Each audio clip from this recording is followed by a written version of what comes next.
Okay, we are live, everyone. Thank you for being here tonight for, I think this is the third week now of Carnivore Mastermind, new series here on this channel. It's every Thursday at 6 p.m. And every Thursday I'll be inviting different carnivore channels to join me for the topic of the week in discussion.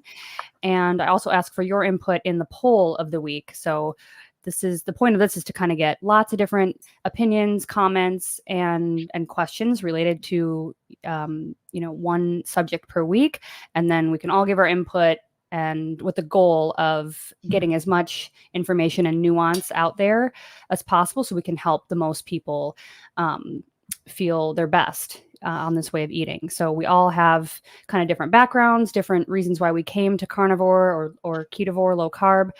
And so I think probably now you're familiar with some of my guests who've been here since day one, but why don't we start by just going around and everybody can introduce themselves and their channel. And we may have a few other people popping in and out today. I think someone actually just did pop in here. Yep, there he is. Larry's here too. How's it going, all? Hey. So the topic this week is fasting, meal timing, eating windows, kind of anything to do with that. And I asked for your input in the poll as far as what you guys do. Are you intermittent fasting, too mad? So I guess I'll pull that up here first real quick. If I remember how to do it. There we go. So this was a result of the poll. We got 438 votes this week. So that's pretty awesome.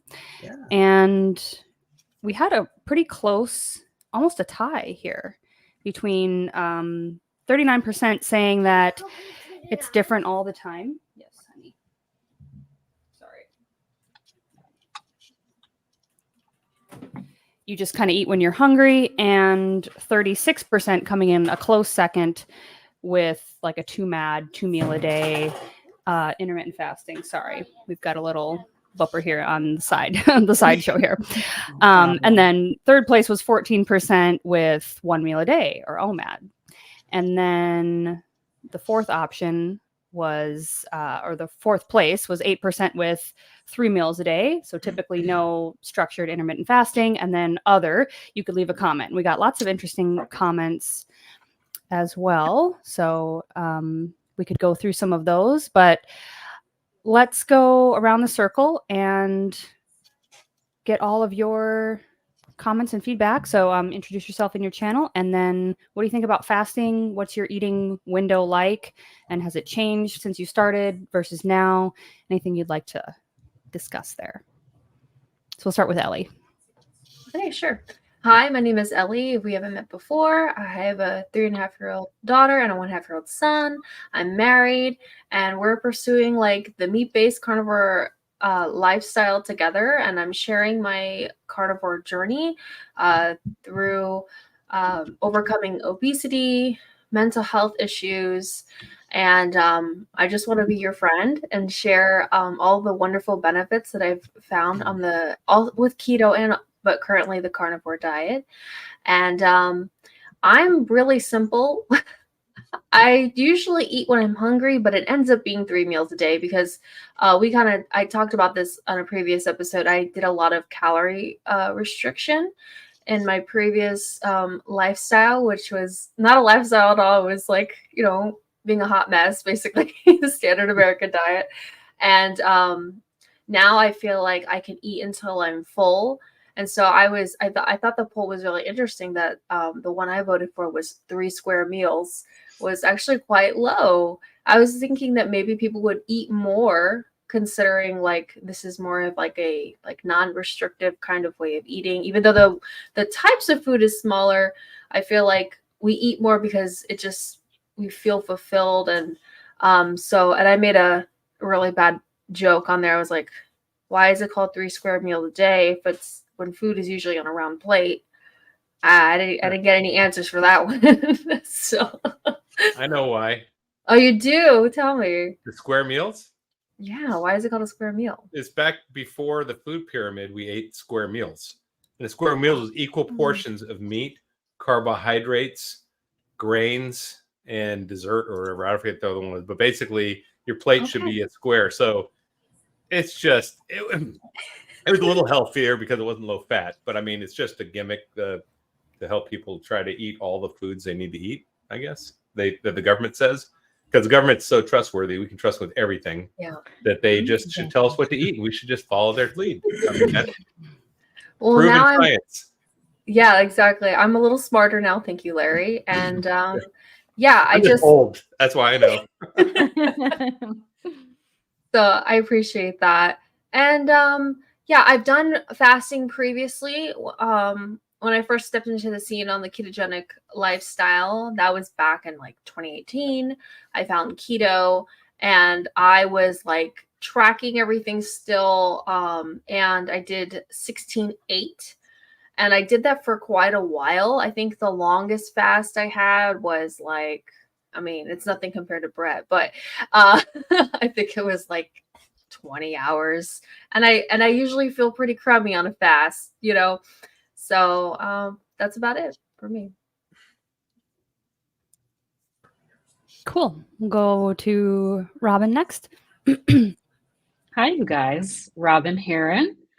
This is Robin Heron, your carnivorous grandma here. I'm so glad to be here. Thank you, Nia, again for the invitation.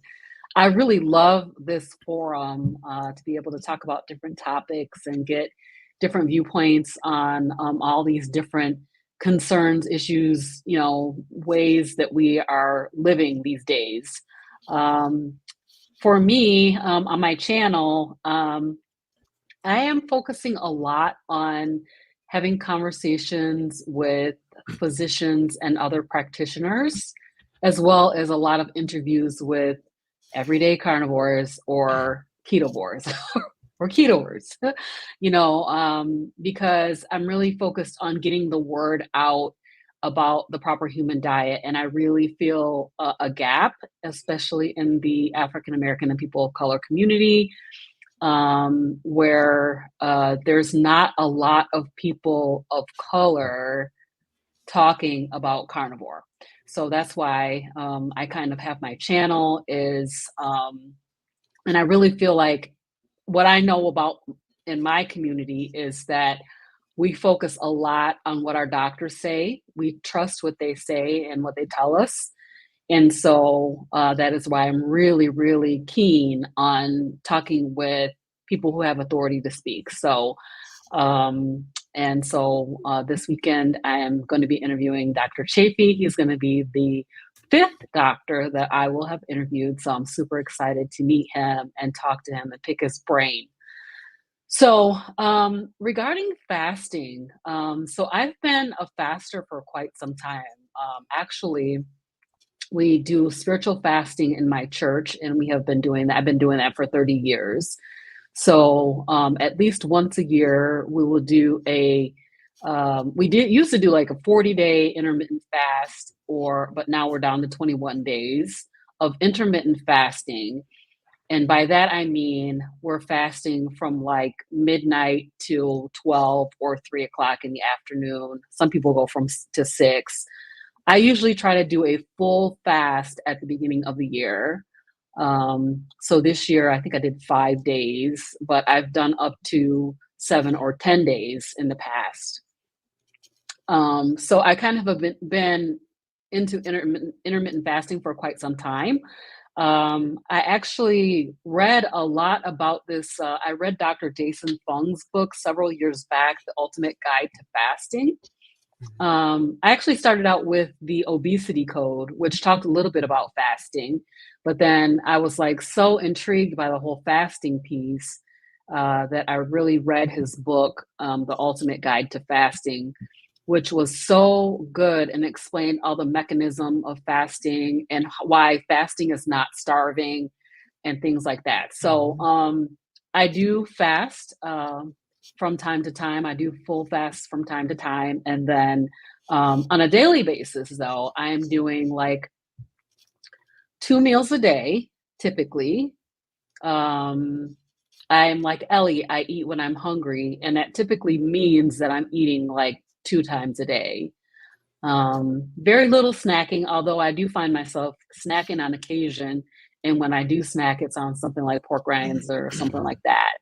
But I mostly do. I used to do the intermittent fasting, the count the hours and all that kind of thing. I don't really count the hours anymore.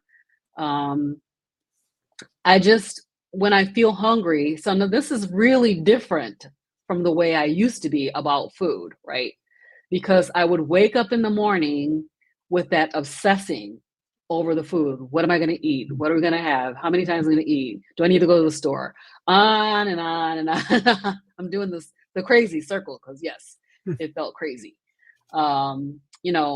Completely obsessive about what I was going to eat from the time I wake up in the morning to the time I go to bed. So this is totally a different vibe. Like I can wake up in the morning. Sometimes I get hungry at 9 and I eat at 9. Sometimes I get hungry at 11 or 12. I eat 11 or 12. Sometimes I don't get hungry till later in the day, 2 or 3 in the afternoon. So I don't eat till then. So I kind of, I guess, do the intuitive fasting and intuitive eating, where when I start thinking about food, I know that, okay, it's probably getting close to time for me to eat.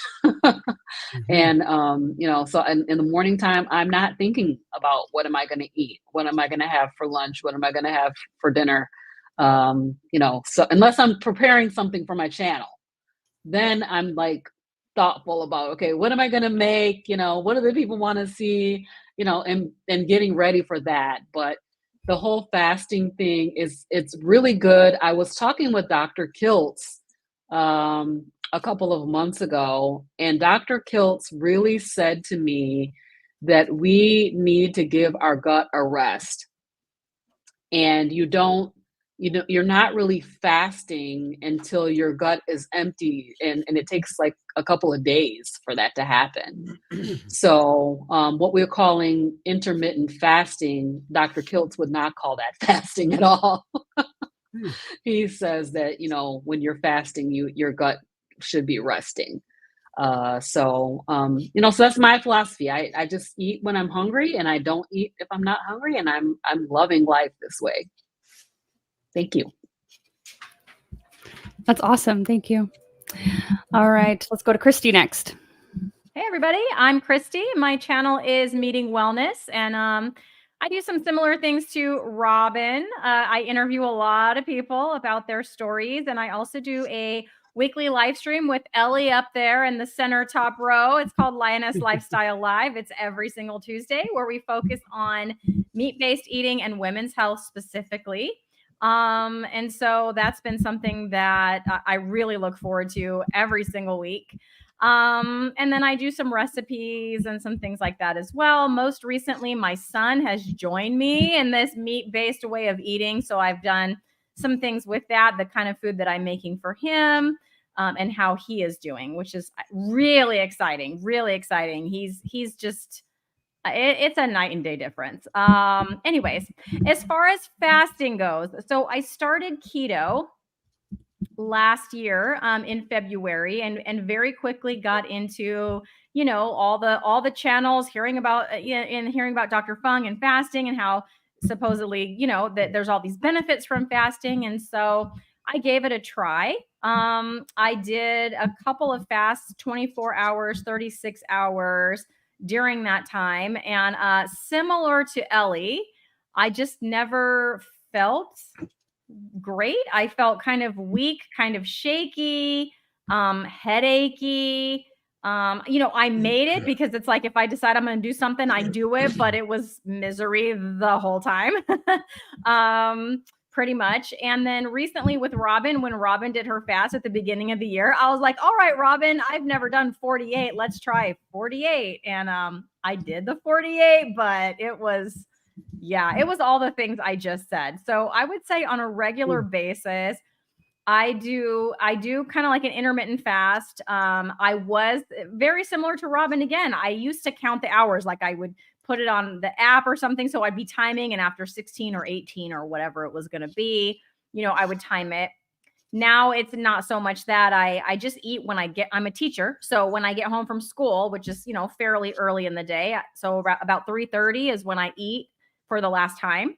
So I've already eaten my last meal for today, and then I'll eat again tomorrow, but it'll be when I get hungry. So I don't necessarily push it to lunch. If I'm not hungry till lunch, that's fine.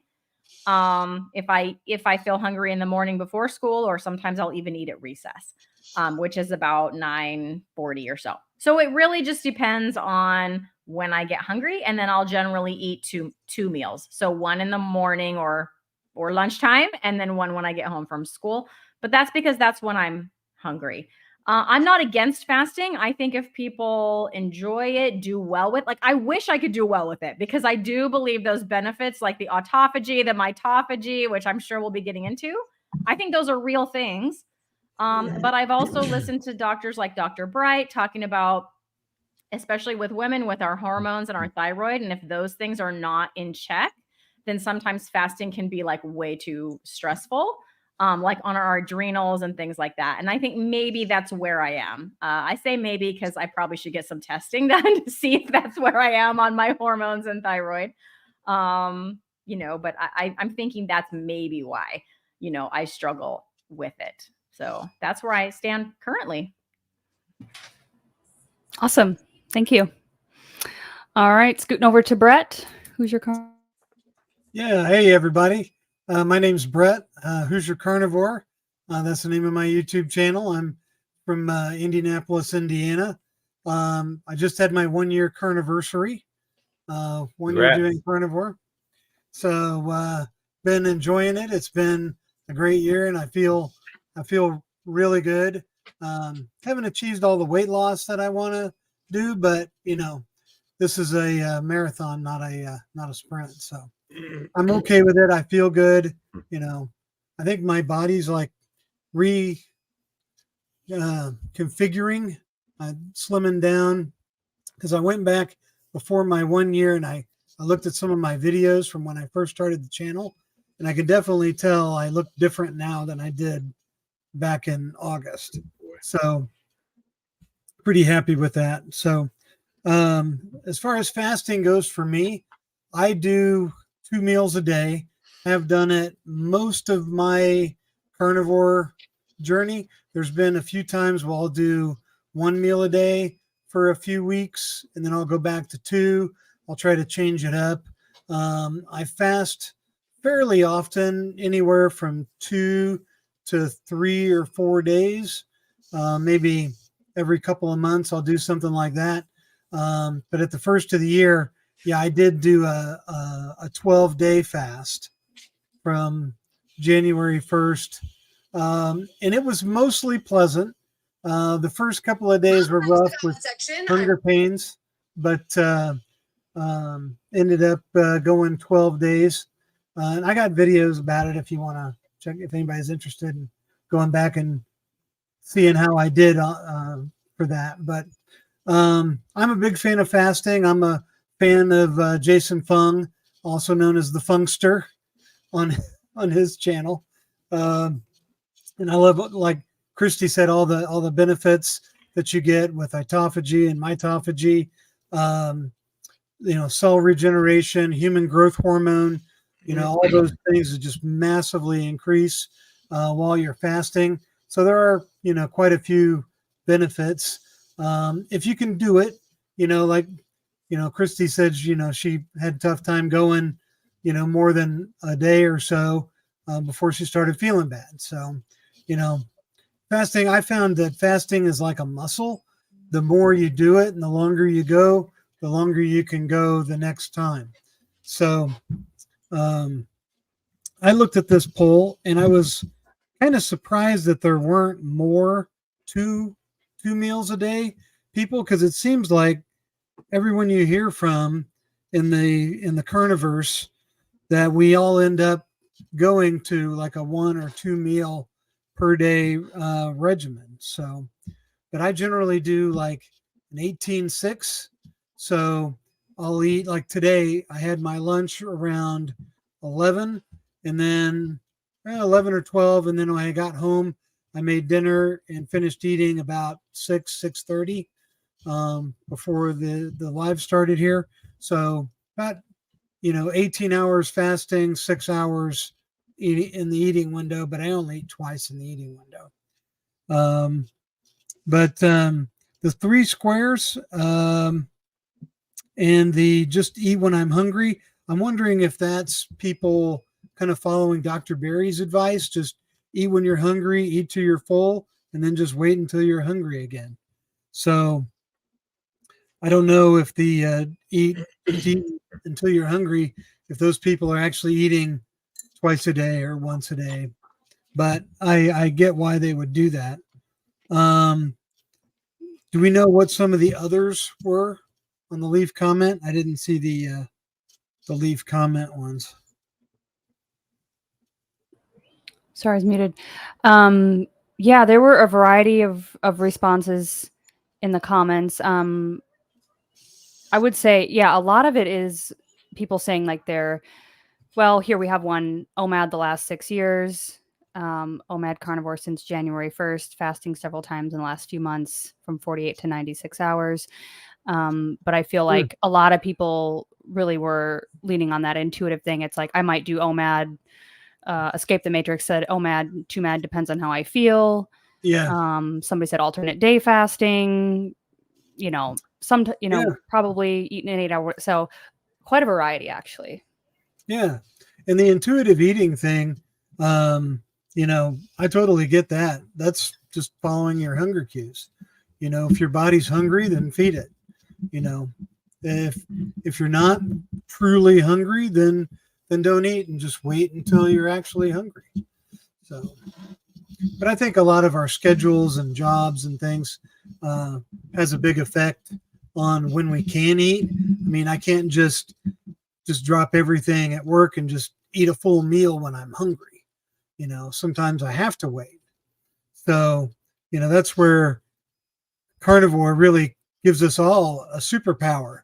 We can fast and go a little longer. If we have to wait 3 or 4 hours until it's a more appropriate or convenient time to eat, we all have that power. We're not chewing on our steering wheel or yelling at our kids because we're hangry, So that's been my experience with fasting, and I really appreciate Nia, you inviting me to be a part of the discussion today. I'm really glad to be here. Awesome. Yeah. Thanks for joining in. All right. We'll go over to Larry, and I have to check on my little tater tot here. So take it away, Carnivore Soldier, and I'll be right back. All right. She knows I can talk. So just FYI, the daily food guide, I looked it up. The 1950s, they had a daily food guide with 4 groups: the milk group, the meat group, the vegetable group, and the bread and cereal group. That's the square meal.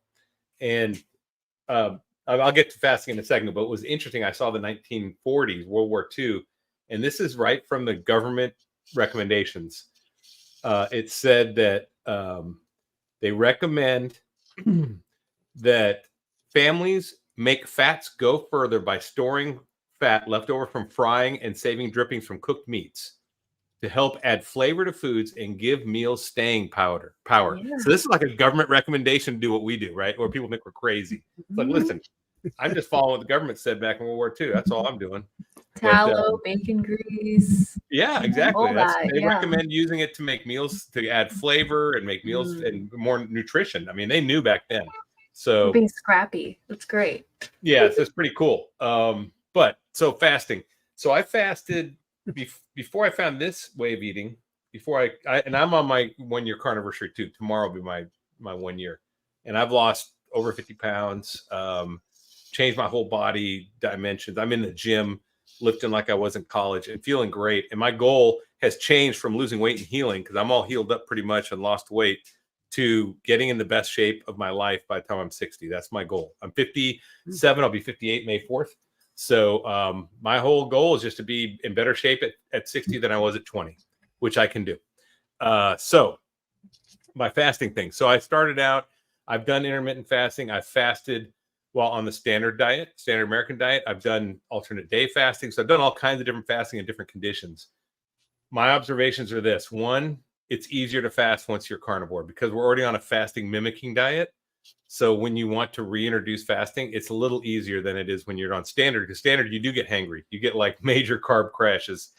I still get sometimes a little bit of a crash, but it's not nearly like it was when I was doing alternate day fasting, which was terrible. That was awful. I mean, that's not even fun. But it worked. I lost weight because calorie restriction, right? And fasting and minimizing your insulin spikes, which is what you're trying to do. And I think that's, so observations of this diet though.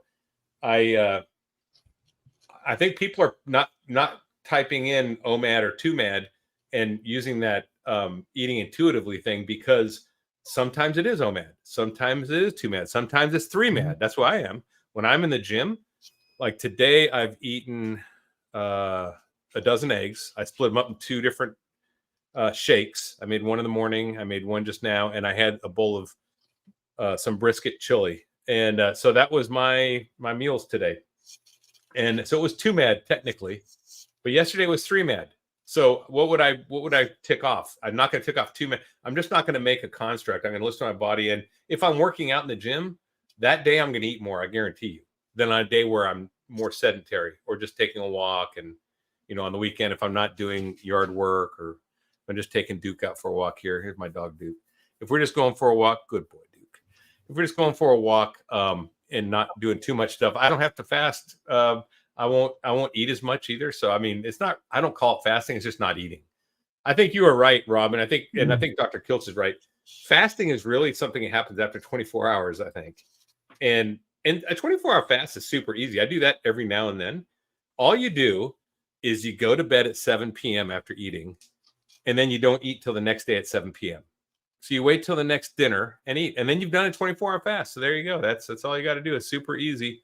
And that, if you want to try fasting, that's the easiest way to do it. Just skip breakfast, skip lunch, and go right to dinner. And it's not even hard because you slept through most of it, overnight. So, yeah. So fasting, I know it has a lot of good, effects on your immune system, autophagy. I know all these things happen. And I would just say that it is easier on carnivore. I don't do it a lot. I've done it a couple times in the last year, And, back when I was on the regular diet, on the regular standard American diet, did it for religious reasons, like, fasting during mission trips and stuff. I did all kinds of different things. So I've done fasting for different reasons too, not just health. And it does make you focus. And that, that's one thing I like about fasting. But I just don't do it a whole lot with my diet. And when I do it, it's like I said, I just eat when I'm hungry, like more intuitively. And, I mean, the thing is, animals don't fast, but they do, right? It's not that they're fasting. It's what they're trying to do is get a kill. And they get the kill and they eat. And then they're looking for the next kill after they've rested. They'll get up and start looking, but they may be a couple of days till they get another kill. Same with the, ancestral man. Ancestral man didn't have grocery stores. So it may have been, if you look at the Maasai, they'll be out there tracking. And same with the Inuit. If they don't get a kill, they're not going to eat that night. And that's just the way it is. So, I think it is a natural thing for human beings, Homo sapiens, to not always eat all the time. That's the weird thing that we're doing now. That was never the case, even 20,000 years ago or 10,000 years ago. That was not the case. So that's all I got on that. Yeah, awesome. Thank you. I'll give you my thoughts here, and all of you pretty much covered everything that that applies to me as well. But I thought there were a lot of great points, and then we do have some questions lined up here, and we'll kind of just start going through those and see what we've got there. So, as far as my experience with fasting, I've kind of been all over the map as far as things that I've done over my entire healing journey.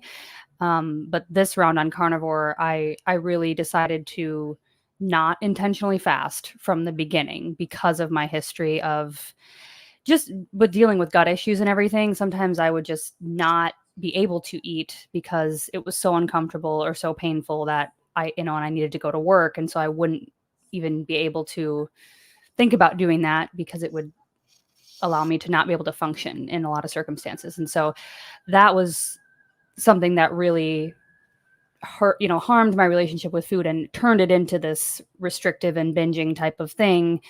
That was partly due to like physiologically what was going on in my body, but also this mental anxiety around eating and feeling better fasting, but also feeling extremely fatigued. And, I was also drinking a lot of alcohol. And so it was just this very unhealthy,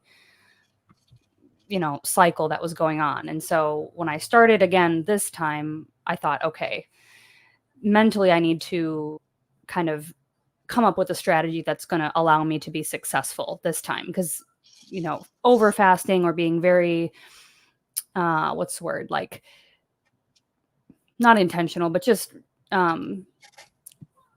like making sure, like a few of you mentioned, like using the apps to time your fast down to the minute kind of a thing. I used to do things like that. And so I thought, okay, I'm not doing any of that this time, because my ultimate goal is to get to that place where I can just intuitively eat when I'm hungry, stop when I'm full, and completely nourish my body that way and have this sort of spontaneous eating whenever it is the right time to eat, depending on all these other factors. And a lot of you brought up different things like exercise and sleep and schedules and things that interfere with when we eat meals and when we can eat meals and how much of a meal we want to have. And so all of our lives, I feel like, nothing ever goes according to schedule and plan all the time. And so having that ability to take the food aspect and put it in a place where it's not adding additional stress to my life was kind of my goal. And so I didn't intentionally try to do any sort of intermittent fasting, just eat when I'm hungry. And even if that meant a snack here or there, that's what I did. And I'm almost at 8 months now. I just have to look at my calendar. The end of this month. And I'd say now at this point, I'm probably within the last month, when I started messing with my macros more and really trying to up my fat, I realized I was not eating high enough fat for my personal situation right now.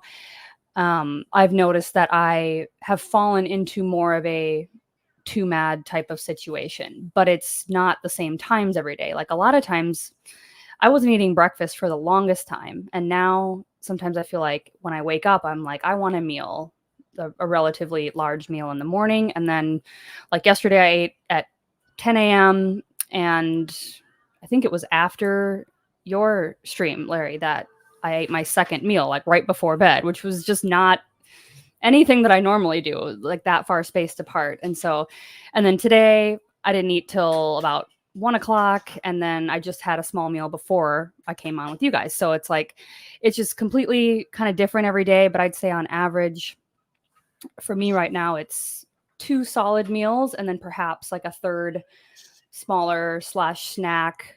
A couple people, I was eating butter, but now I've cut that out, or ghee, but I've cut that out again. So we'll see how the Lion diet fares. I do feel it's day 2 and I feel a little bit different. Like I'm adjusting to something. So we'll see what happens. But yeah, the goal, I think, for all of us, right, is just to get to that place where you don't have to think about this. It doesn't have to be a scheduled thing. It doesn't have to be this intensive thing that needs to be managed. It's just a sort of spontaneous thing that happens when we're hungry. And that's a beautiful place to be. And I'm not quite there yet, but I think I'm much closer than I ever have been.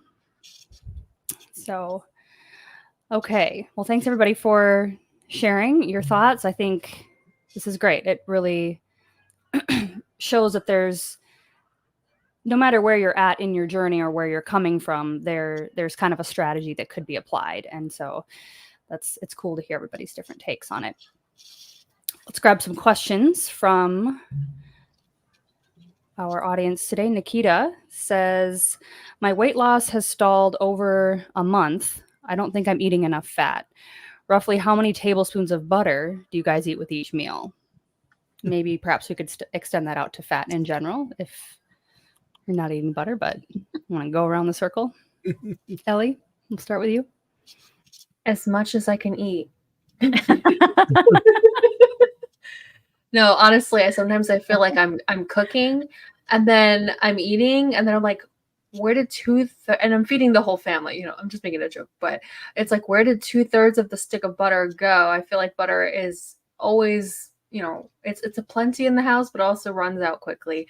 So another way to, get more fat in your meals is just to cook with the bacon grease. Like we were saying earlier, be scrappy and save the bacon grease and the tallow, and keep butter handy. I know that a lot of the time, if we are not quite, I feel like we can all eat better when we're home, because it's like everything that we have is here, and then when you're out in the wild, it's kind of difficult. So I feel like maybe bringing a little bit of like fatty bacon with you, that might be something that you can. I made what is it, like a short or a reel, whatever they're called, of my purse bacon. I like to keep some purse bacon on me, and it makes me feel like a real carnivore and prepared as a mom. So I think that could be like a fun, easy way to like up your fat throughout the day. So if you're hungry and you're not at home, then you can snack on that. So yeah, I think a lot. How many tablespoons? I mean, it must be at least 5. That's being, meager, but hope that helps. I use a lot of butter, but if I was to say how much butter I eat with each meal, at least a couple of tablespoons. I use other ways to get fat in, as Ellie mentioned. I use I go to my local butcher shop and I get the ribeye fat trimmings and cut those up into bite-sized pieces and fry them up or put them in the air fryer. And that's a really, really great way to get extra fat in. And then I have to give a plug for the heart attack meats. The heart attack meats, because I just cooked fried chicken wings in bacon grease. I actually deep fried them in bacon grease. And, chicken wings are not that fatty, but frying them up in bacon grease, that makes them extra fatty. So that was super good. So yeah, that there are ways to get your fat in, but I personally eat probably a couple of tablespoons of butter with each meal. Okay, my turn. I heart butter. Hashtag bite butter is a thing that we like to say on Linus Lifestyle. We haven't said that in a while, Ellie. I think we need to bring that back. Hashtag bite butter. That's right. I've been known to just go to the butter dish and just, take a bite of butter because it's really, really delicious. I think today I had about 5 tablespoons. I'm not trying to copycat you, Ellie. That's really how many I had today. So I actually took some to work with me with the eggs that I brought to work. And then with dinner tonight, I had some burger patties, and then I had like 3 tablespoons of butter that I just sliced off and I just ate them. Really good. I also do the bacon fat. I do a lot of bacon fat. So I made some chicken thighs today. I decided I was going to have that, but then my son and I were talking about what he's going to eat. I'm like, okay, you can have the chicken thighs, but I just brushed them liberally with a lot of bacon fat, hit them with some Redmond real salt, and I did those in the air fryer. So I've done the deep fat fried, I've shallow fried them that way. It works great in the air fryer too. Just brush them liberally with that bacon grease. They're really good. I'm a little bit jealous that he gets to eat those. And then I will cook. So if I do my ribeye in my cast iron pan, sorry, Brett, if I'm stealing your thunder, I know you're the cast iron guy over there, but then I use beef tallow. So I buy my beef tallow. I know a lot of people render their own. I'm a little bit lazy, so I don't do that. But I buy the Chicago Packing beef tallow from Amazon. It's very delicious, and that stuff is great. And you can just I don't even measure it, just a big old hunk of that, in the cast iron pan. Get it all melted down, and a ribeye cooked in that is super good. Are you buying the Wagyu? Yes, that's what I buy. Yes, same oh one my I buy. gosh, Yeah. so good, so good. For me, if you don't think you're getting enough fat, you're probably not. Because you would know if you were getting too much fat in the bathroom. Things would be, loosey-goosey. We'll just say that. It would be a fluid situation. Yeah. So I would say, you know, if you don't think you're eating enough fat, go ahead and up it. Butter's a great way. I get extra fat by using butter, using bacon grease, and beef tallow. Those are my 3 main ones. And I have mason jars full of bacon grease that I've kept from my homemade bacon that I make, which is like the best bacon grease ever. It's just phenomenal, if I don't say so myself. And I keep, like, every time I make hamburger, I'll drain off. I'll keep the beef tallow off of hamburger, off of steak trimmings, and then I also buy some to keep on hand if I need it. Or if I just want to make something with a cleaner grease for whatever reason. I like having grease options. So, you know, start saving your bacon grease. Like tonight for dinner, I made salmon patties. Salmon patties don't have a lot of fat in them. So my cast iron skillet was about a 1/4 of an inch deep with bacon grease when I fried them. And it soaked up, those patties soaked up a bunch of that. There wasn't a pool of bacon grease in the pan when they were done. It was just, you know, a little, you know, splotchy with some grease. So if you don't think you're getting enough, you're probably not. That's what I want to leave you with. And don't be afraid to use it. Fat is fuel. If you ever been camping and threw a piece of fat on the campfire, what happens? It goes up in flames. It's an energy source, and your body uses that energy. So don't think of fat as, maybe, I don't know if you're kind of the kind of person who's been brainwashed to think eating fat makes you fat, but we all know and we've all learned that, you know, fat isn't the thing that makes you fat. So don't be afraid of the fat. Oh, and I'm eating up my salmon patties and my salmon supplies because I'm doing Lion Diet when we get back from spring break in April. So I'll be joining Mia on the Lion Diet. I'm going to try it. Oh, really? Okay.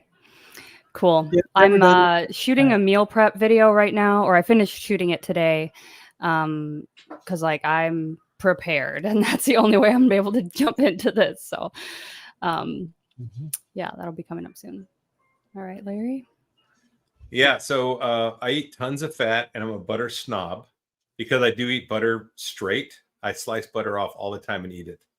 And so I found the butters that I prefer. And I mean, Kerrygold's great. It's just expensive. So I actually get the Costco grass-fed, and I like that.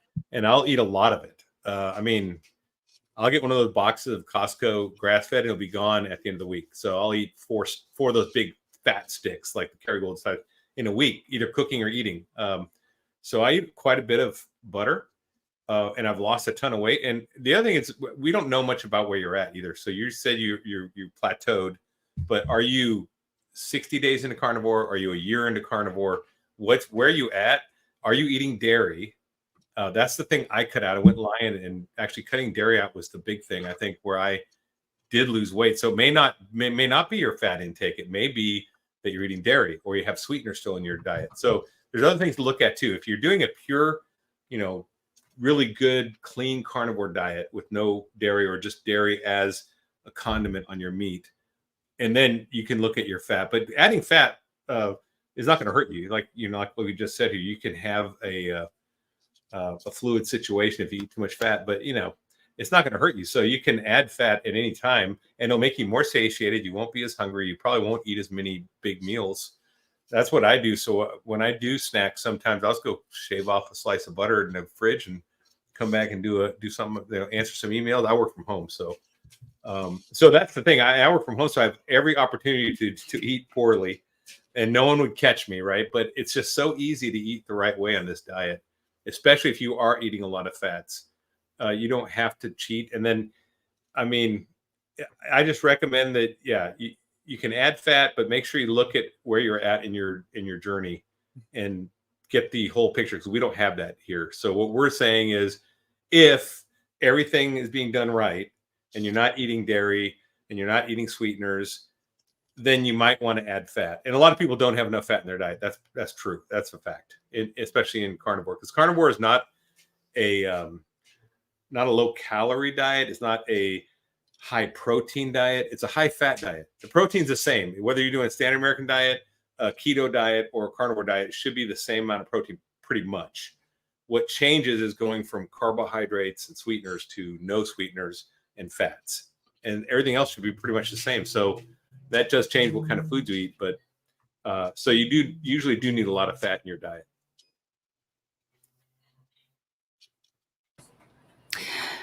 Agreed. Yeah, those were all good points. And I think, I don't even really have much to add to all that.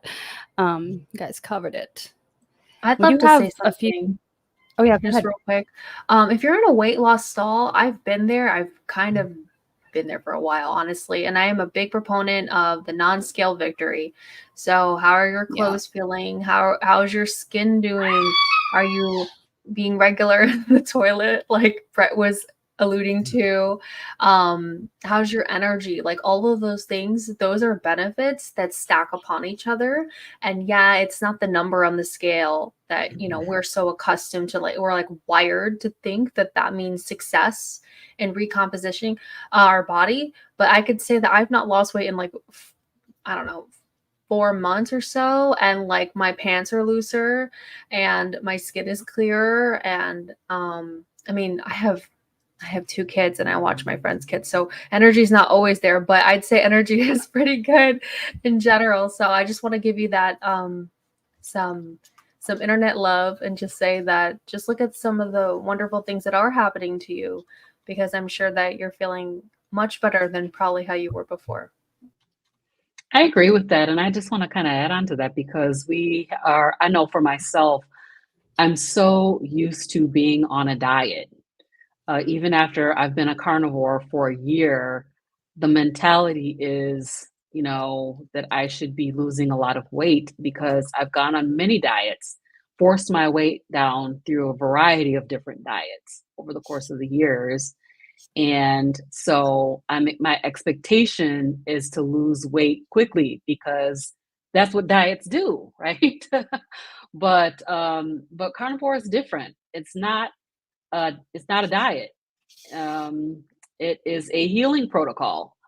So, your body's healing itself from the inside out. There's all kinds of things going on, and hopefully you're healing a lot of your ailments. If you had anxiety, if you had depression, if you had, a variety of different things, issues that people have. Type 2 diabetes is one that's just disappearing like that. It feels like, something that's chronic and incurable, that's just disappearing for people on the carnivore way of eating. So to me, weight, it can be a problem, and we certainly do want to lose weight. Your body is going to determine what your weight should be. And your body might be doing some other things before tackling that weight. So that's my opinion on that.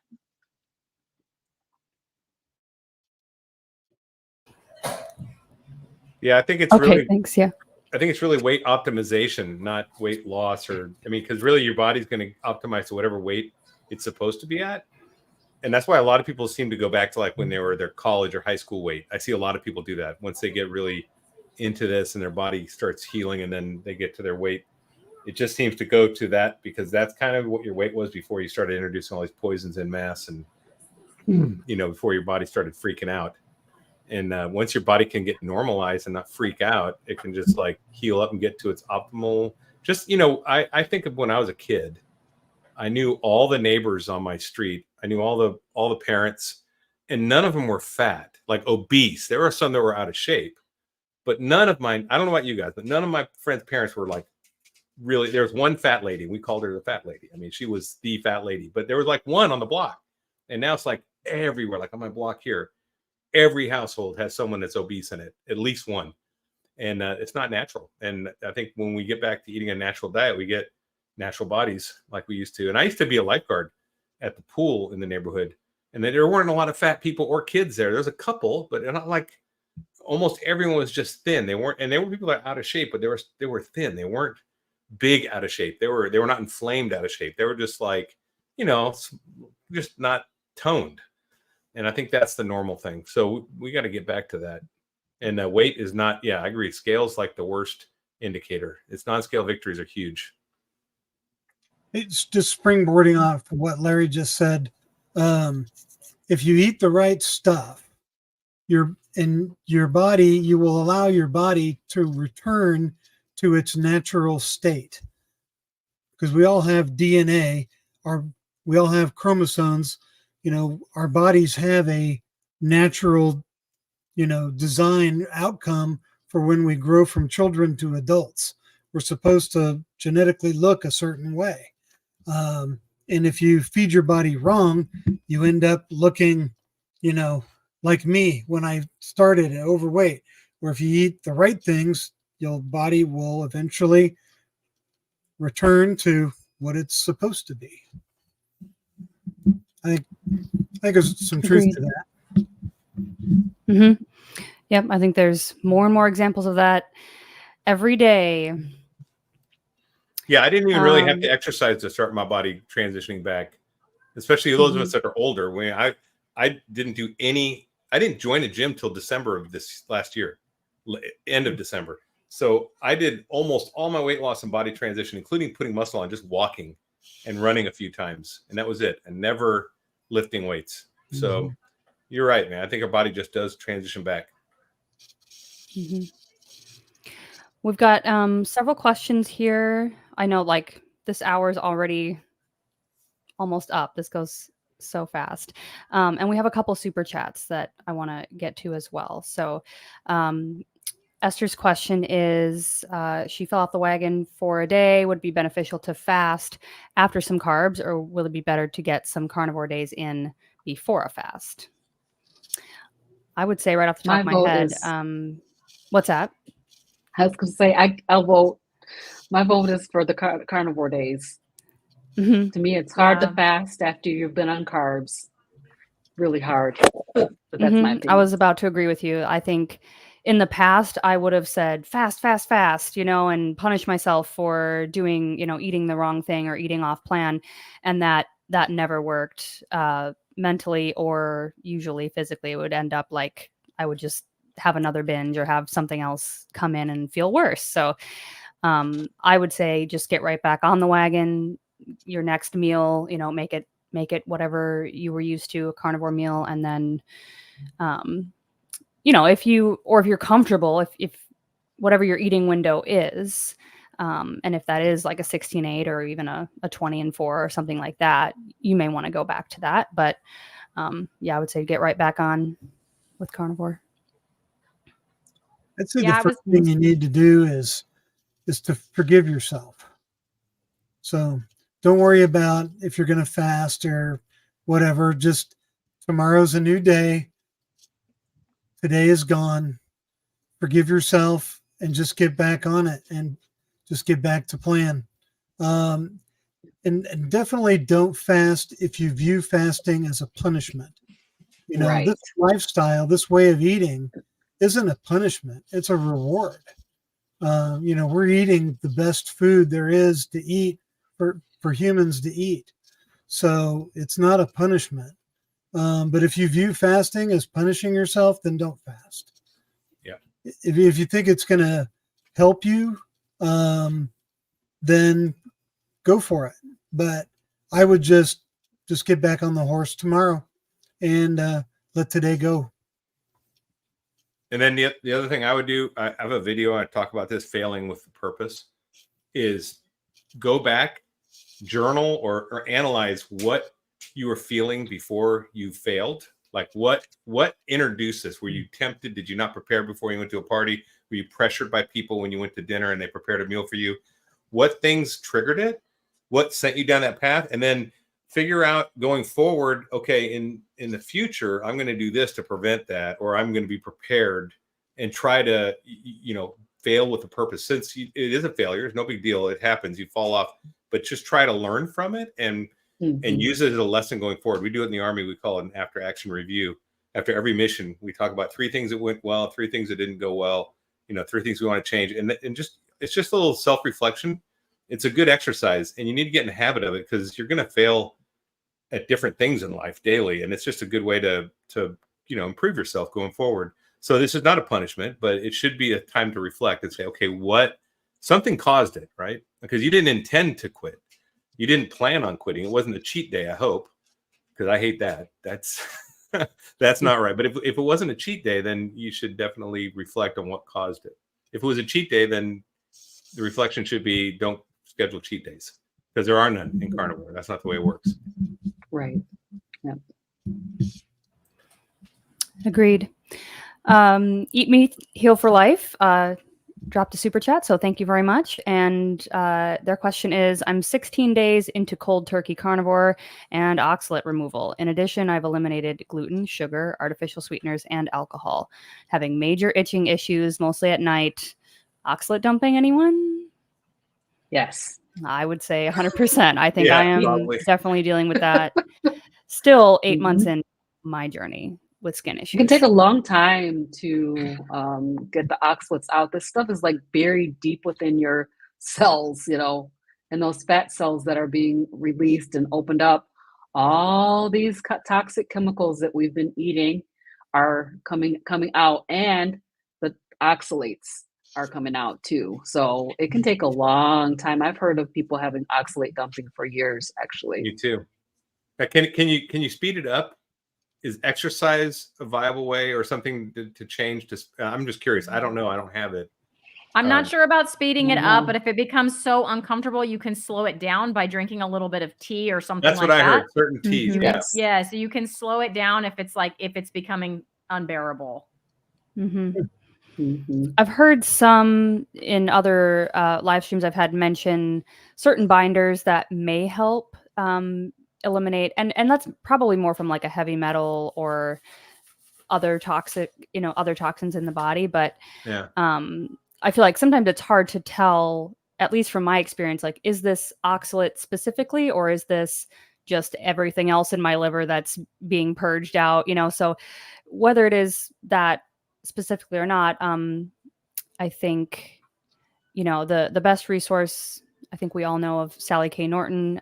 She's got a book, Toxic Superfoods, that's really good. And I actually joined one of her little, not memberships, but like group coaching calls, where she just kind of goes through this entire slideshow about her, essentially what's in that book and possible remedies. There's like a topical remedy that you can make to apply to skin things. But I think this is probably one of the biggest issues that I'm currently still dealing with, and it's no fun. And the weird thing about this is it can be so many different symptoms, and it can go away and then flare up again. And that's why I'm really leaning into that as a possibility for myself, because I'll feel great for a week, 10 days, sometimes 2 weeks, like, cool, I've hacked everything, I figured it out. And then my skin will flare up and be super itchy. And it's like, I didn't change anything, like what is this? Or my joints will hurt. And it's like, it's oxalates. So yeah, I feel for you. You remember too, you're 16 days in. So you're still, Early on. You're still early on. So just give it time. Take a little vitamin P, like Dr. Berry says. Be patient and just keep eating the right foods, and maybe even try narrowing it down a little if you think maybe you're having a histamine reaction to something, but it's probably oxalates, especially if you've eaten a lot of vegetables in the past, because I didn't, and I've never experienced anything I would call oxalate dumping because I just didn't eat a lot of vegetables. So especially if you ate a lot of spinach, which was the thing, right? Everybody was like almonds, spinaching out. So spinach is high. Yeah. Not me. I hated spinach. Thank God. Thank God I hated that stuff. Hated Brussels sprouts. I hated all that. I think everybody hated it. But they hated it anyway because it was good for you. I used to eat so much salad. It was crazy. And I enjoyed salad. I used to like a big fat, organic mixed greens thing, and I'd put meat on it. For a while I thought that was where I was going to stay, and then it's like, why am I still bloated? Why am I still having brain fog? And then it was like, cut the greens, and down the rabbit hole I went. So Carrie's here, Homestead How. Thank you so much for the super chat. And his question is, what has been your most surprising or unexpected health outcome since transitioning to a proper human diet? P.S. You are all awesome. Well, thank you. I guess for me, I would say that I'm actually surprised that my gut health improved to the extent that it did. I kind of always thought that I would be managing symptoms and I would still be dealing with some of the severe flare-ups that I used to have, and that maybe just the time between them would be longer. But I couldn't even really imagine what a life without those severe symptoms was like. And so I remember this was my first round on carnivore, when I remember at work, I was like dancing around the restaurant and people were like, "What's wrong with you?" And I was like, I don't feel like garbage today. Like, this is the first day of my life in years that I feel good, and it changes your whole outlook. So gut health for me. Mine was seasonal allergies, to be honest. I mean, I've had a lot of great benefits, but the most surprising one was that I did not have seasonal allergies at all. Yeah. Last year. This year, I think I've had to take maybe allergy pill maybe 4 or 5 times as the season's transitioning. But after February 22nd, all the way till this spring, when springtime started to act like it was coming around, I had to take maybe 4 allergy pills. And I'm a person who took allergy pills once or twice a day, every day of my life, for all of my life. So I've been on allergy pills just constantly. And so that seasonal allergy one blew me away. I was so shocked. Everybody else was going around sniffing and sneezing and runny noses. And I'm like, what? Wait a minute. Do carnivores not have allergies? That was I very, did very so cool. bad this year. I'm still I still have to clear my throat every 5 seconds, I feel like, but it's way better than it was a couple weeks ago. But I'm also new to this state, so maybe that's the reason. But Oh yeah. Could be. The state has terrible allergies. Austin's even worse than Dallas. And I mean, I was the person that lived off an allergy pill every morning and cleared my nose all for an hour every morning. And now I've done maybe 2 or 3 times this year, and that's it. And I don't have allergies. It's crazy. That's crazy. And that sunburn thing. I mean, the skin just tans up now, and it's just, it's all mitochondrial damage, I think, and inflammation. And once that's gone and your body just actually functions right, we're amazed that we actually are normal. It's like, oh my gosh, it's so amazing. But you know what? That's where we're supposed to be. And we were as kids. I mean, we're running around the sun all day and we didn't have sunblock back then. We didn't even have it. I don't think you ever heard of it until like the 80s. I mean, it's crazy. And, and then when I was a lifeguard, I never wore sunblock. None of us did. I wore a little bit on my nose. I wore the zinc oxide on my nose, and I wore baby oil to get a better tan. I mean, that's what we used to do. Put baby oil to get a tan. We didn't wear no dang sunblock. Sunscreen. No, never heard of SPF. And it's, our bodies are just supposed to operate like that. And so, yeah, I think that was my biggest ones too, allergies and, mental health, and then the sun, the skin. Yeah, I'd love to share. Oh, go ahead, Christy. Oh, I was just gonna say, my social anxiety that I didn't even know I had, went away. So I'm here with 5 of my new friends, and I'm totally comfortable. I'm happy to be here. In the past, I would have dreaded this. If I did schedule it, I would have dreaded it and tried to find a way to get out of it, for sure. But I most likely wouldn't have scheduled it in the first place.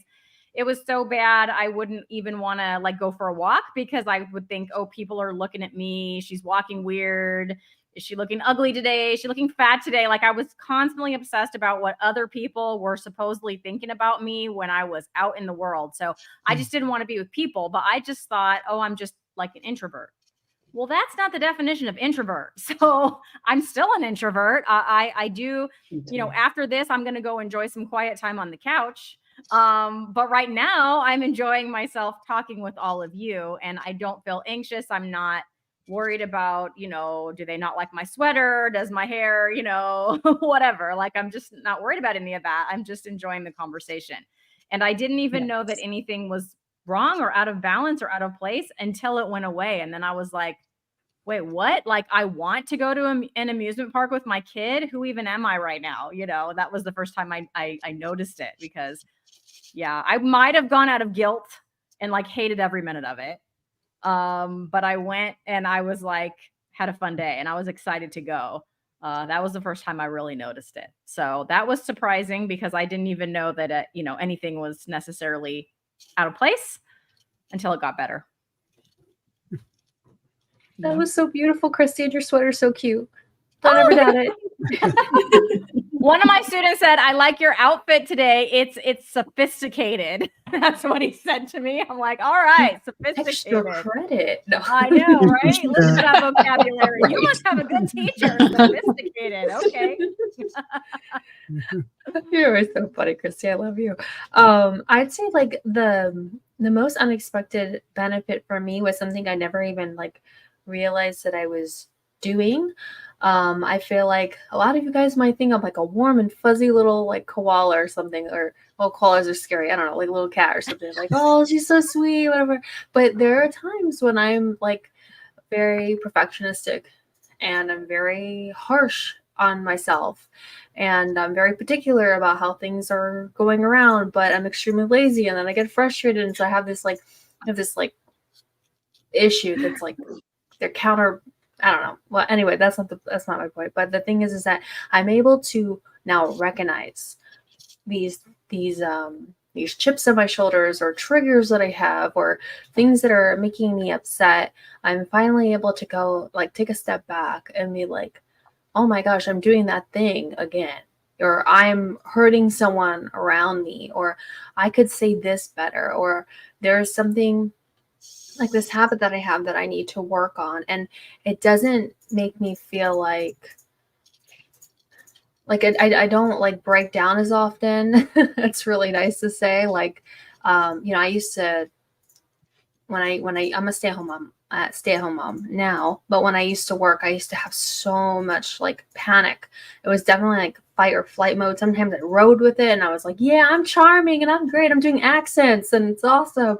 And then there was other times where like my knees would buckle and I was in a fetal position and I was screaming and crying. And I feel like now I can do tough things.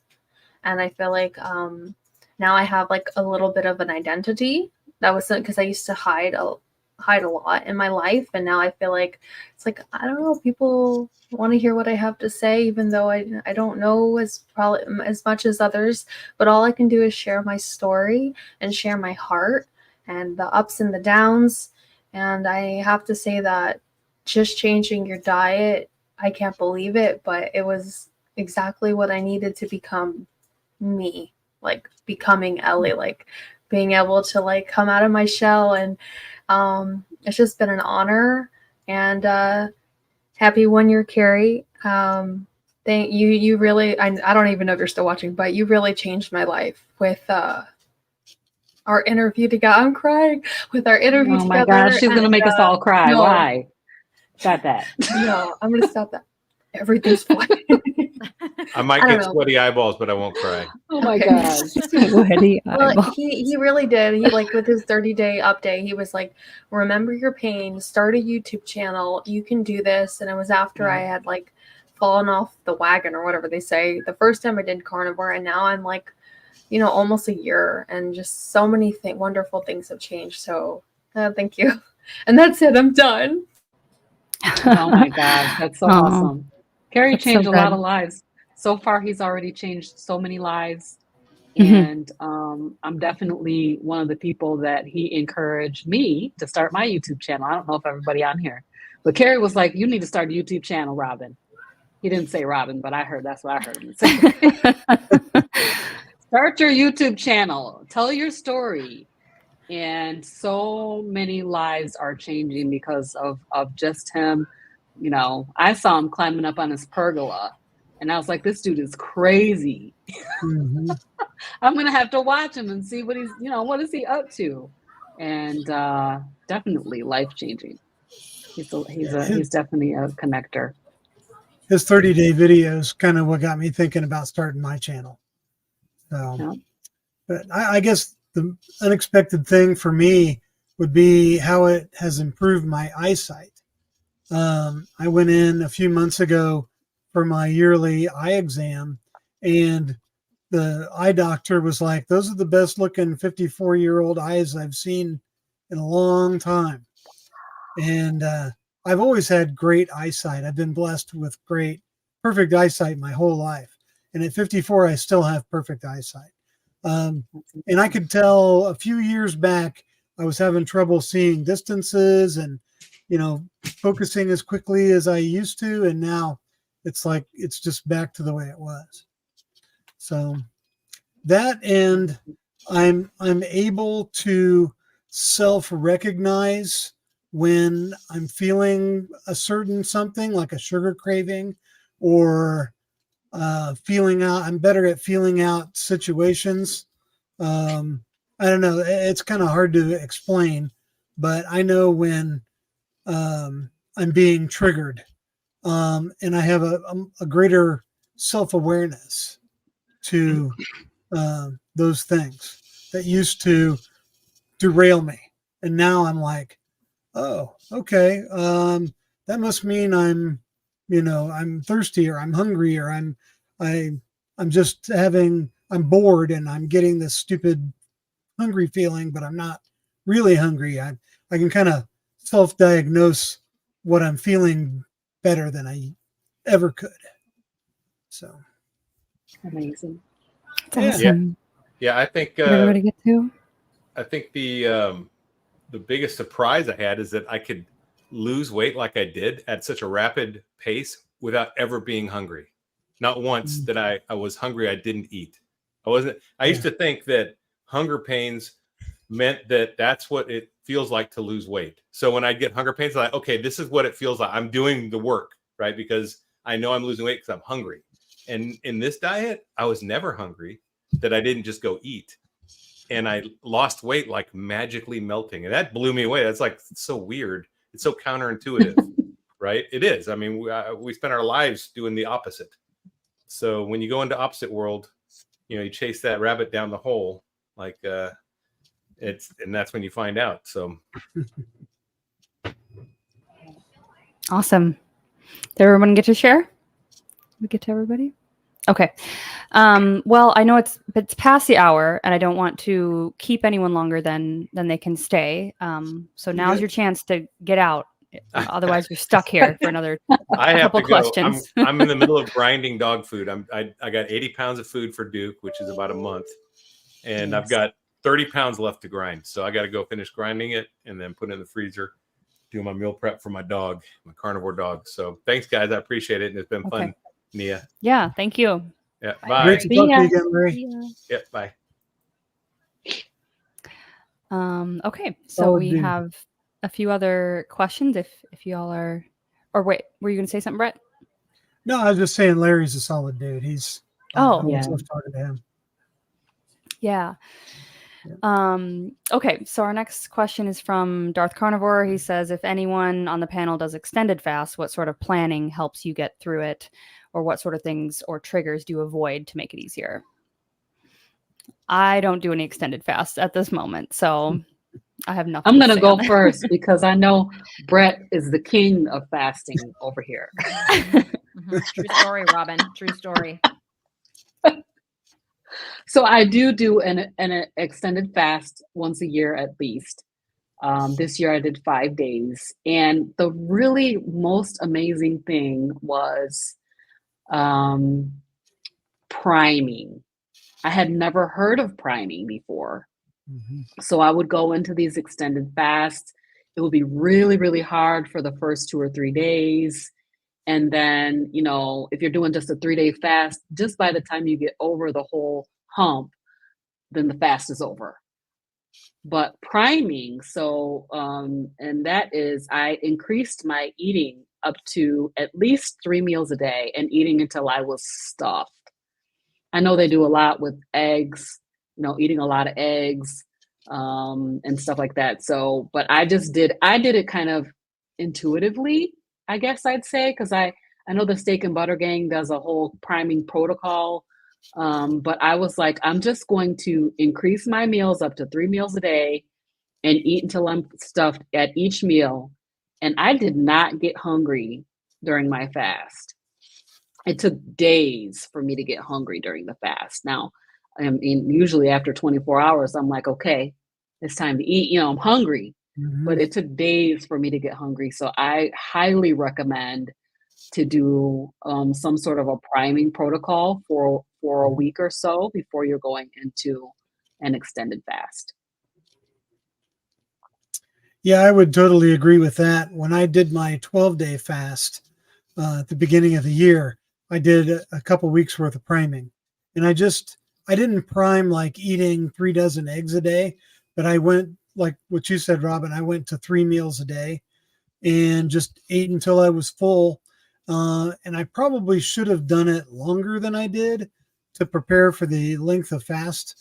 But once I got over the hump, I was good to go. I went probably 7 or 8 of those days where I wasn't hungry at all and food just seemed uninteresting, you know. So I was definitely in the zone.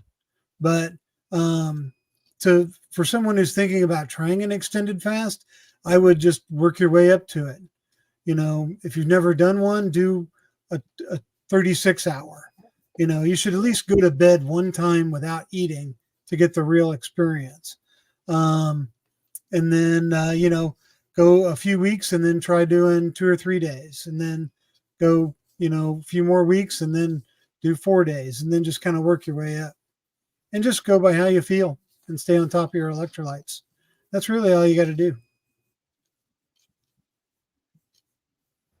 Electrolytes are big. Anyone else extended fast? Yeah, I think, I don't know, maybe what the longest one, because I'm kind of with you, Christy. I tend to get lightheaded, dizzy, you know, sort of almost like blood pressure, not feeling quite right, even into like that 2-day time period. And I know there's a lot of people that say, you know, once you hit 72 hours, that's kind of, then you start feeling good, you know.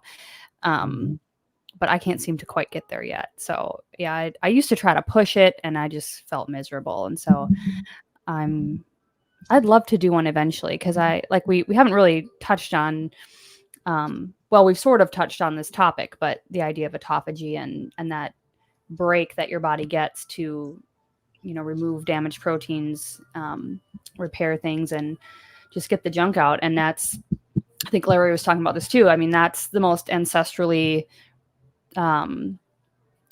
probably relevant, you know, thing that we would have done before agriculture and before industrial food and all that stuff. We would have just been forced into that. And so not necessarily, oh, she turned on a light, sorry. We would have been, you know, just in, again, that sort of spontaneous pattern versus a very structured pattern. And I think that, you know, it serves its purpose in modern day. It's like we are all, you know, we have normal business hours, we have normal working hours so that things can function and we can communicate and do all that. But breaking out of that pattern and living this more ancestrally appropriate pattern of eating, I think is so obviously working for so many of us. Let's see. And I just want to mention, like, yeah, go ahead. I'm gonna fix my light. You know, one of the things that I've been hearing about with fasting with Steak and Butter Gang and their coaching protocol, I joined their coaching program for a month. And I wanted to kind of see what they were talking about. And one of the things that they talk about is you should not be white knuckling your fasting. If you are fasting and you're like, dying, Hmm. then you should stop. Just break the fast. So you should not have to white knuckle it through. Which I mean, this is probably and I've been fasting for years with my church, right? And every year it's so hard. I know I'm gonna do it. I try to get ready, like you know, reduce my caffeine consumption and, try to do all the things to get ready. But priming was the key to not having to white knuckle it through the fast. So that would be what I would say is if you're white knuckling, you should probably break your fast. Agreed. Let's see. Karen had let me see if I missed anything here.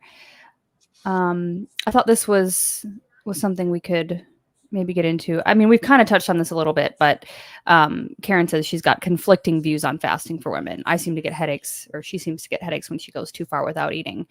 And yeah, I think Christy and I both touched on that. And yeah, I understand that because I do feel like there are still proponents that maybe not necessarily in the carnivore space as much, but I know like I remember in keto, general low carb, it was like women need to carb cycle or women need to, not fast at all, really. And then you'll hear things on the opposite spectrum that, but I think too, it depends so much hormonally. Like I feel definitely like my hormones are not quite where they should be. And so I don't want to add any extra stress to my body while I'm trying to heal. Like healing is the number one priority. And so in my particular situation. And so, but there are healing benefits for fasting. So it's kind of this weird limbo place that we can find ourselves sometimes. But I think, if I could kind of summarize what I've heard everybody say, it's very much intuitive, and we're all at different stages metabolically with what our bodies are really adapted to. And I think sometimes, like I feel like some people really build up that metabolic machinery to be more flexible sooner than others. And I think that depends on your history, with yo-yo dieting and weight loss and what kind of diet you came from and all those kinds of things. And so just keeping that in perspective when you're looking at the time frame between like maybe how long you've been able to fast when you started out versus at this point in your journey. At least that's kind of what I'm trying to do. It's like, okay, when I first started carnivore, I couldn't really go more than I was eating 3 solid meals a day, maybe even a snack in between, and was feeling like I was just eating so much food all the time. But I think that's really what my body needed. My gut was having a hard time adjusting to that volume.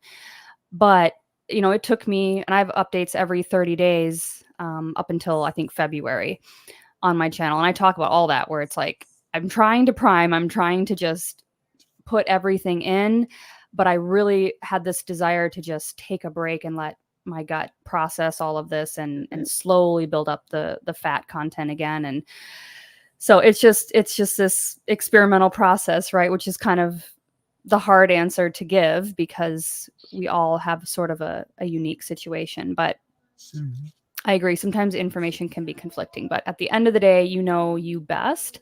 And I like to kind of write down or do like a loose tracking sometimes just to see like, okay, how long am I going for like a week's time? And then how am I feeling about that? And then kind of stop tracking and then maybe tweak a few things and then see. And so that's how I'm back on Lion Diet now. Cause I'm like, I tried adding seafood in, I tried adding decaf back and some ghee. And then I experimented with some raw dairy, which I'm going to talk about in a video probably coming up soon. And that didn't go very well. So now I'm like, okay, I need to dial it back in and do this thing. So anyway. What do y'all think? Yeah, I'd like to piggyback a little bit on what you said about like our history before coming to this way of eating. So I think for me, that probably plays a huge role in why fasting is still something that I am having a hard time doing. I was huge on the binging and restricting, emphasis on the restricting, like a lot of restricting, punctuated by these weeks, of binging and then going back to the restricting for months and months and months. So I know that I messed up my metabolism.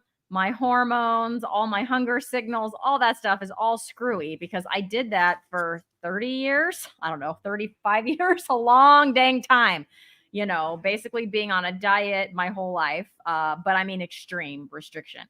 So, you know, maybe when my body heals enough, you know, when I've been on carnivore for longer, I'll be able to do it. I'm not going to say that I'm never going to try it again.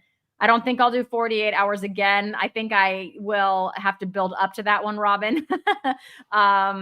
You know, right now, the longest I go is 18 or 19 hours. And I did that today and I was pretty dang hungry and I was very happy for my food. So if I had to go 24, I would have done some white knuckling. I would have been like, yeah, because I was getting hungry, trying, you know, and I was in the middle of my teaching day, right? So trying to get through that wouldn't have been fun. But I do think some of that is because of my history with food, you know, and what that's been for most of my life. Yeah. This is so funny. I saw that earlier and I was like, It's true. And you right? don't It's have kind to of like, fast. nope. That's the thing is you really don't have to do it. If you want to do it, you should try it. You know, you can work on your fasting muscle by, you know, doing these different kind of intermittent fasting. And then as Brett said, going into a 24 hours. And I like, oh, maybe that was Larry that said that, but I like to eat at noon, eat a big lunch, and then don't eat before bed. Go to bed, and then you can easily go till noon again. So that's a good way to get a 24-hour fast in. But you do not have to fast. So it's up to you. We've just got a few more questions, at least the ones that I could see in here. So I apologize if I missed anybody's here. But Van City says, what's the best thing to consume to gain weight? No matter how much I eat on carnivore, I can't gain. Drop to 168 pounds, ripped from 196, but want to be at 175 again. Any tips? I think your body is probably saying that I want to weigh 168 pounds. If you're eating fatty meats, you're eating a carnivore diet, you're eating the proper human diet, what you should be eating enough fat, and your body is sticking at 168, then that might be the weight that you're supposed to be at. That's my opinion. I've never had a problem where I couldn't gain weight. So I don't know. That's not been my experience. I know that's not my problem. I mean, I might suggest a little dairy. I might suggest that because I know that would make me gain weight if I ate too much. You can tolerate it. You can tolerate dairy. Yeah. well, it sounds like you're ripped. I was just going to say, lift heavy things, get in the gym more, really just start bulking up those muscles. And this is coming from someone who does not work out at all. So take that as you will. I lift my toddlers like this, and I barely could do that. So they're heavy. They're heavy. 30-pound dumbbells or more. Yeah, that's what I was going to say too. The consensus I've heard on that is either yes, that sometimes. Well, when we say weight loss, we're usually talking about fat loss, right? We don't want to lose muscle or lose bone density or lose, you know, too much fluid or anything like that. But when we're talking about weight gain, we're usually talking about muscle mass, right? Or, you know, those healthy indicated aspects of body composition. And so adding that stimulus in, like Ellie was saying, is what's going to prompt your genes to, you know, say, okay, we need to pack on more muscle because this guy is lifting all this stuff all the time. We need to adapt to that. And so I think, you know, I've heard recommendations from anywhere from once a week, you know, 1 to 2 times a week to, you know, 3 to 4 times a week, depending on your level of fitness, of doing a pretty intense lifting session where you're getting into that lower rep, higher weight range, and then having appropriate and oftentimes longer rest periods than we would typically give ourselves. I know even like in that 3+ workout per week range, I would even argue that that's too much, especially if you're new to it and you haven't trained a whole lot. But that's what I would say. And then if worse comes to worse, you can always do a little tracking. I know I'm kind of like the tracking lady right now talking about that, but you know, if you're not really sure how much protein you're having, you could play around with that and try to shoot for higher amounts of protein and or fat, depending again on, well, you're probably pretty low body fat. So yeah, I would say eating more in general if you can, and potentially spacing out your meals a little bit, smaller meals more frequently could help. So almost the reverse of the advice that we've been talking about for weight loss, right? Instead of compressing the eating window, you might want to widen your eating window, just to, and then this kind of gets into insulin too, because we're not always in ketosis on a carnivore diet. And when you do have an insulin spike from like a large bolus of protein, that is anabolic. So that is going to tell your body to use that energy and build things with it. So, or store that energy for later. So with the stimulus at the gym or doing something that you like doing, resistance training wise, and then tweaking that eating window, and then potentially even just eating more food in general is what I would say. Yeah, I would look at what Dr. Chafee, look to him, and Dr. Baker. Those guys are eating 2 to 3 to maybe 4 pounds of meat every day. And I saw Van City posted in the chat that they're eating a lot of dairy, a lot of cottage cheese and kefir.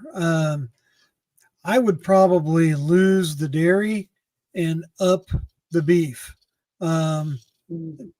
It's worth a try, and maybe look at the priming protocol, because if you've got, if you need to put on muscle mass and bone mass, you may look at the priming protocol over at the Steak and Butter Gang, and just start upping the beef and just start packing it away and lifting heavy things like Ellie said, hitting the gym as often as you can, tearing those muscles down, rebuilding more, and it'll happen.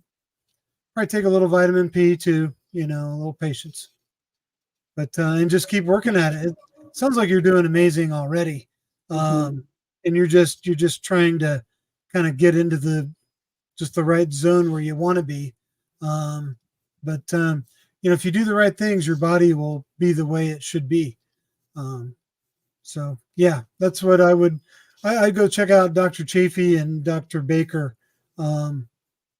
Maybe get on one of their chats. I know Chafee's on most mornings or most evenings, because he broadcasts a lot in the morning because he's over in Australia. So you can usually catch him on an evening when it's morning there, and ask him. Yeah, I know Sean Baker used to, and I have a ukulele player in the background here, so sorry if you didn't hear that. But I should probably get going here in 5 or 10 minutes here and give this baby some drums here. But I know he used to post his workouts all the time. I don't know or maybe that was Instagram more. I'm not on Instagram really much, but anyway, yeah, that's good advice too, because those guys obviously doing something right. Okay,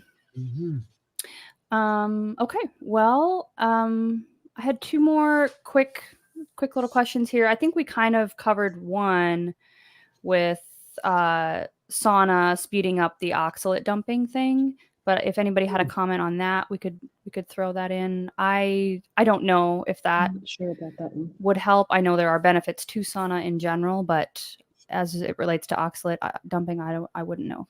I don't know either. Because the oxalate is coming out of your fat cells. I'm not sure if sauna, does it make you burn fat? Then, I just don't know about this one. I'm not sure on it. Well, you don't oxalate dump through your sweat. So Right. It comes I'm out not of the sure cell. sauna would help, but being in ketosis and being in fat burning mode and burning through body fat, I'm sure that would help. Yes.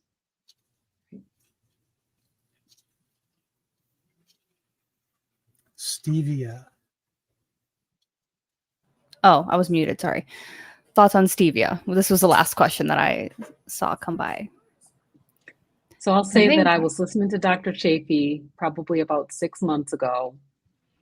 Dr. Chafee said, if you're drinking coffee now, I started drinking decaf again. Don't judge me. But if you're drinking coffee and using artificial sweeteners, you need to stop both of those immediately. They're not good for you. So I would say it's probably not ideal. I know a lot of people still do have a little bit of sugar-free sweetener, stevia, but it's a plant. And we all know that plants are trying to kill you. So that's probably why he said that, because it comes from a plant. So that's my So for me personally, I'm happy with the fact that I've given up most of my caffeine. I can't say all, but I used to drink way more caffeine than I'm currently drinking. And I have mostly, so I have 1 cup of regular coffee, and then I still drink coffee throughout the day, but it's decaf. And I've stuck to that, and I feel actually pretty good. Like I have a lot more energy throughout the day now that I've kind of gotten used to that. And I do use the Element chocolate salt in that coffee, so which good. does use stevia. That's the one place that I put it. I don't buy it other than that. Like I don't put it in anything else. So maybe someday, who knows? I mean, I never thought that I would, cut back on my caffeine, and I've cut back severely on my caffeine. So maybe someday I'll, knock out the stevia, but I don't crave sweets. Like it's not, I just enjoy the flavor of that with the coffee. I enjoy that coffee experience, but I'm not going out, okay, now can I find a donut or something else sweet? Like I don't crave sweets. If I want anything, if I'm hungry, I crave meat, ribeye mostly. I was sad because I didn't have one today. I had burger patties and I wanted a ribeye, but it doesn't make me crave sweets. Now, whether the stevia, because it's inherently hurting me because it's a plant, I mean, maybe it is. But for now, I'm still enjoying that. Very cool. Anybody else have a comment? No. Okay. I'm good. Okay. Okay. Well, I think we'll probably wrap it up here for today. We went about 30 minutes over or so, but this was really cool. We had over 100 people at a couple points in here tonight. So Nice. that's fantastic. That's a new record. And thank you to all my panel guests here for your time and input and sharing your channels. And anyone still watching who has not subscribed to any of these channels, make sure you go and do that. Let's support all these people out here sharing their stories and taking time out of their busy evenings to be with us and answer questions. So, and thank you to everybody who was in the chat tonight and watches the replay. I really appreciate all of your input and questions, and we will drop a new poll of the week here in the next couple of days. So look out for that on my channel. And yeah, this was a great time. Thanks, everybody. We'll see you again next week, whoever can join. And if you are a creator out there and you want to be a part of this series, you can email me, niasway@gmail.com, and we'll get you on here too. So thanks, everybody. All right. Good night. Good night. Bye. Bye. Love you all. Bye.